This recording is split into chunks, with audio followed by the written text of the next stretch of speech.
Écoutons ce que nous rapporte le naturaliste Jean-Henri Fabre à la fin du XIXe siècle. La porte de sortie est franchie, abandonnée toute béante, semblable au trou pratiqué par une grosse vrille. Quelque temps, la larve erre dans le voisinage, à la recherche d'un appui aérien, menu broussailles, touffes de thym, chaumes de graminées, brindilles d'arbustes. C'est trouvé.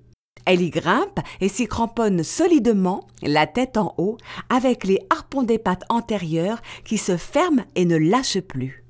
Le mésothorax se fend le premier sur la ligne médiane du dos.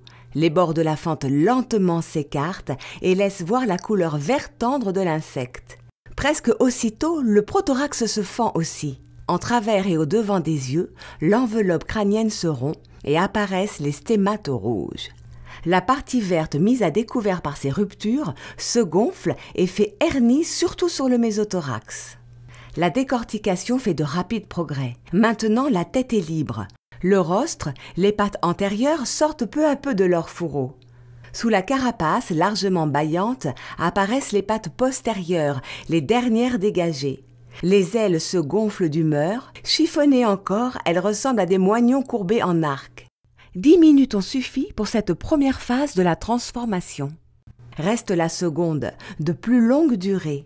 Retenue à la défroque par le bout de l'abdomen non encore extrait, la cigale se renverse suivant la verticale, la tête en bas. Elle est d'un vert pâle nuancé de jaune. Les ailes, jusqu'ici condensées en épais moignons, se redressent, se déploient, s'étalent par l'afflux du liquide qui les gorge. Cette lente et délicate opération terminée, la cigale, d'un mouvement presque insensible, se redresse à la force des reins et reprend la station normale, la tête en haut.